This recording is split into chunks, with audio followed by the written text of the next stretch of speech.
Hi folks, this is Tabiasobi, and today I'll go over some of your best options for gear, money, and experience in the early game of Street Fighter 6's World Tour mode. Yes, World Tour is basically a new campaign mode for Street Fighter 6. Think of it as Street Fighter meets Yakuza, or even Shenmue for you crickety old-timers like me. Yeah, so in order to do well, you'll want to be able to equip the right gear, earn enough money to buy equipment as well as food, and level up your character to boost your base stats. In this video, I'll go through some of the best options I've found for all three at the beginning of the game. Now first, let's talk gear. So in addition to boosting your stats, some gear also come with special perks such as boosting your drive gauge recovery or reducing incoming damage, for example. For the early game, the best gear can be acquired through exploration, acquiring them from mobs by fulfilling specific conditions during a fight, or getting them as rewards, or even straight up buying them from the store. Now here are some of the best gear that will tide you over until the second area of Metro City opens up at Chapter 7. So we're talking early game here.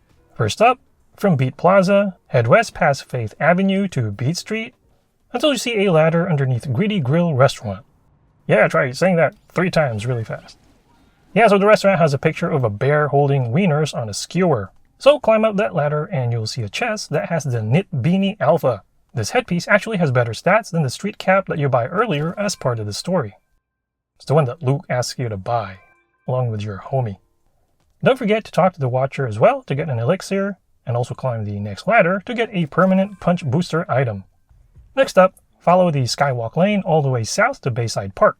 Just down from the stairs, you will see 3 trash cans next to a lamppost and a fire hydrant. Now I'm not sure if this is a fixed or random drop, but when I destroyed those, I got a sports visor, which has slightly better stats than the Knit Beanie. This visor, by the way, also becomes available at the Drippin' Style shop when you get to Chapter 2, I believe. Regardless of how you get it, the sports visor should tide you over until Chapter 4. And then from the same spot, walk around and go underneath the stairs by the purplish blue flowers to find a chest with these square glasses. This accessory comes with the Aware skill, which momentarily gives you outgoing damage boost M when your drive gauge gets depleted.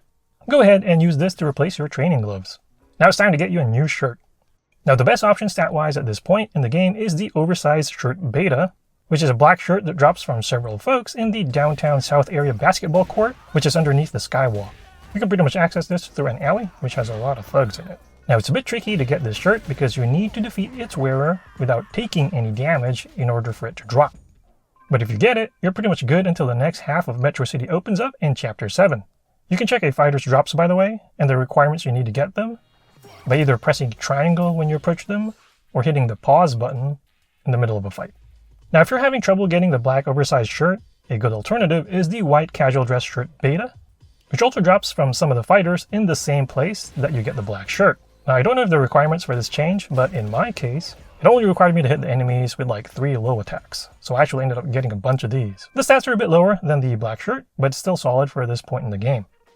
By the way, you can hold on to your spares, which you can customize by changing colors or even using later as enhancement material once you reach Chapter 7. Also be on the lookout for Rough Riders in this same area. Those guys can drop the Leather Jacket Alpha, which in my case I was able to get by landing a successful attack or throw when the Rough Riders glow white. Yeah, so usually they block, so you either hit them with a low attack or just grab them. This one has 1 less point of defense than the black oversized shirt, by the way, but it's great for customizing your style via the change appearance option. This one unlocks pretty early in the game, and it lets you use the look of a gear that you've acquired already, while actually equipping a different piece of gear with better stats. Now for pants, you get your best early option at the Drippin' Style shop once you reach Chapter 2. This would be the Chino pants, which have a higher defense than any other pant options at this point in the game. Yeah, I don't think you get a better option until maybe Chapter 6, and these pants also have higher defense than the denim jeans that drop from the enemies at this point. The new stock at Drippin' Style should also include the riding boots. This should actually be your best footwear option at this point in the game, and will last you until Chapter 7. By the way, you can also buy the wireless headphones at this point, which gives you the Enlightened skill. This skill provides the Drive Gauge Regenerate Boost L skill, which is pretty good, but it also comes with a penalty called Incoming Damage Boost S, so I assume that it makes you take more damage. If you want a safer option, the Chapter 2 boss in Chinatown also drops the Boston Glasses, which comes with the Focus 1 skill that gives Drive Gauge Regenerate Boost S. So not as big, but you don't get a penalty. By this point, by the way, I unlocked my second accessory slot, so I was able to equip 2 accessories at the same time.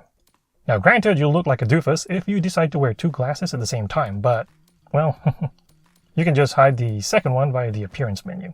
By the way, enemies can drop the Boston glasses as well. Now, once you get to Chapter 4, you'll be able to get your next new headgear. So open up your map and look for a subquest called Safety First. This quest involves 2 construction workers, and you'll get the safety helmet as a reward. In addition to having better stats, this helmet also comes with the Rock Solid skill, which activates the incoming damage cut XL ability once per battle. I mean, it says XL, so I'm assuming that's pretty good damage mitigation when it does activate. And then in Chapter 5, you'll get a subquest involving Retsu, which rhymes with the Japanese word ketsu. Sorry, I couldn't resist. I'll just let you Google that one. Anyway, Retsu will drop the gold chain necklace accessory, which gives you 15 extra points for your throw strength stat. It also comes with a skill called Throws 1, which gives you the Throw Strength Boost S ability. Gosh, that's so hard to say. So we're getting close to the end of the early game here, so once you get to Chapter 6, you can acquire an accessory called the Thigh High Socks Bordered. Yeah, that's what it's called. Anyway, this comes with the Defense 1 ability, which provides the skill Incoming Damage Cut S. This is actually a great accessory to pair with the wireless headphones I mentioned earlier, since it helps mitigate the headphone's incoming damage boost penalty. You can get these socks as a drop from Merchant Hawker in the Brazil stage. In my case, it required landing a 10-hit combo, which you can easily do by hitting him with Chun-Li's Hoyokusen Lightning Kick Super. And then once you reach Chapter 7, you'll unlock the second area of Metro City, which comes with new enemy groups, as well as a new store with better gear. But that's a guide for another time. Okay, so now let's talk about the best way to earn money early in Street Fighter 6. Basically, minigames are your best source of grinding money early on, and the hands-down best option is Junkyard Small's Scrap Heap game. For starters, it's way easier than the other 2 early games that you get access to, and it also gives way more money than Hado Pizza, and it's also a lot easier to consistently earn a good amount of money in a short amount of time than Board Breaker Ren's Kung Fu Target game. All you need to do is switch on modern controls, use Chun-Li's style, and then spam her assisted combo with the heavy attack button for an easy 3000 zenny per run on the minigame's easy mode. Yeah, that's easy mode, so once you unlock the later modes, you can even earn more money. Another easy option is spamming Luke's Rising Uppercut, though it doesn't hit quite as hard. Either way, it isn't bad for less than a minute of work. Junkyard Smalls is located north of Chinatown, so basically just head west from the Chinatown gate and then go all the way north to reach him. I mean, just use your map and you basically can't miss him. And then as far as leveling up, you can get experience a couple of ways in Street Fighter 6. One is by sparring with the citizens, especially those that drop boosted experience if you fulfill their battle info conditions. The other way is by fighting gang mobs. Now, sparring with citizens can take longer since not all citizens provide extra drop experience, so you'll have to look for them. I do recommend sparring with students of masters anyway, especially when you've enrolled with a specific master, because that's a great way for boosting your affinity level for a specific master. Speaking of masters, they can give good experience as well when they offer to spar with you once you reach certain levels of affinity with them.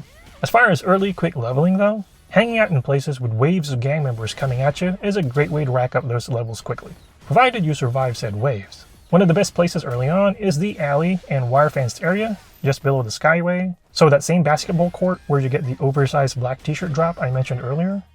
Yeah, so if you go there, enemies will just start rushing at you for a while. In fact, I got ambushed there while farming gear drops, and after clearing multiple waves, I actually jumped up from level 7 to level 15 in a heartbeat. Well, maybe several heartbeats. In some cases, I was even getting more than 800 experience per wave, which is like the same amount you get from your early spars with masters like Chun-Li. Otherwise, there's also the parking lot on South Street, which has some high-level enemies, and then there's the West Bay Promenade area near Chinatown as well. Now let's end the guide with a quick rundown of the chests I found so far in the first area of Metro City. As always, if you have any thoughts or questions, please feel free to leave them in the comment section. Don't forget to check our other Street Fighter 6 videos as well. Once again, this is Tabi Asobi, and thank you for watching.